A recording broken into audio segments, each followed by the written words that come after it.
With me is Louisiana statewide reporter Nolan McKendry. And Nolan has been writing about a huge story that has nationwide implications, and that is a massive $744 million verdict in a coastal erosion lawsuit against oil and gas companies.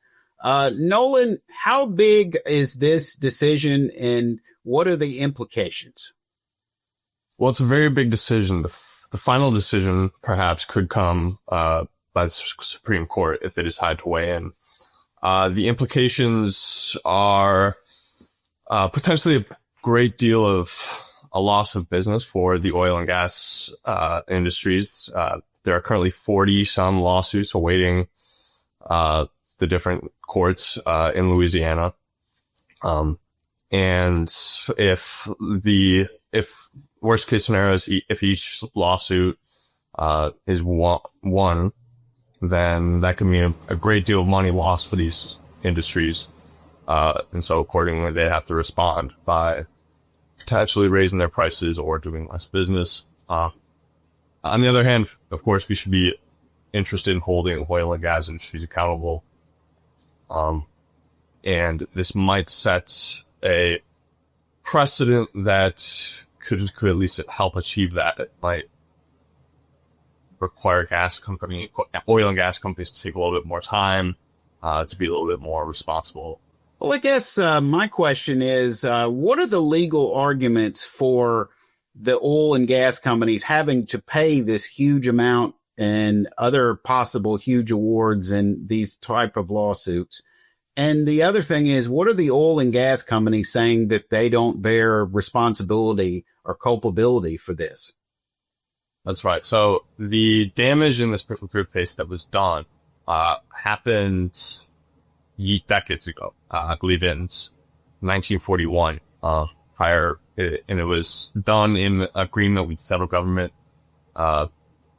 as a means for World War II and helping the war cause. And it was also done by a company that was acquired by the company that's now being sued, which is, I believe, Texaco, which was acquired by Chevron in 2001. And so the argument is that the law that was established after those, the damage being done cannot retroactively apply now.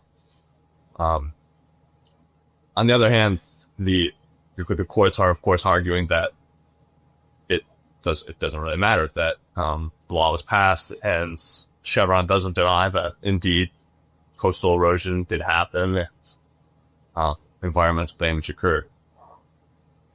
And they attribute it to worsening climate change. Well, I know the oil and gas companies provide a lot of property tax revenue in Louisiana, not to mention all of the people in Louisiana that are employed by the oil and gas industry. You've got Port Fourchon, which is, of course, nothing but oil and gas support for offshore oil drilling. You've got all the helicopter fields that support those oil drilling platforms. What would be the effect if this thing goes all the way up to the Supreme Court and the Supreme Court finds that the oil and gas companies have culpability in this matter? Well, they argue, I assume that the oil and gas industry would say that it would, kind of put a very big target on their back.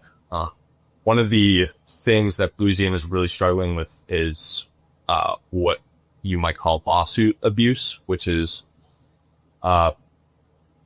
attempting, sort of frivolous lawsuits and attempting to secure very large payouts for them, perhaps exceeding what is actually needed.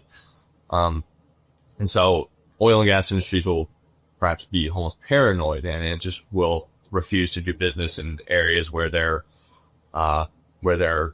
scared of getting sued. I guess my last question is this going to be one of those, could this be, in your opinion, could this be one of these precedent-setting decisions that when it goes up to the Supreme Court, this is something that could echo through the legal landscape of the United States, not just in the Pelican State, but the whole country for many years to come?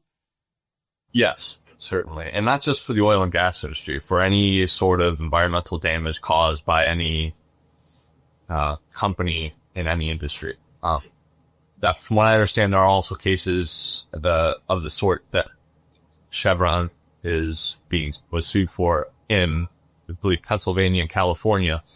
And if the Supreme Court accepts the rules against Chevron, again, accepting the $744 million lawsuit, it can mean a lot more lawsuits in a lot more places and against a lot more industries, that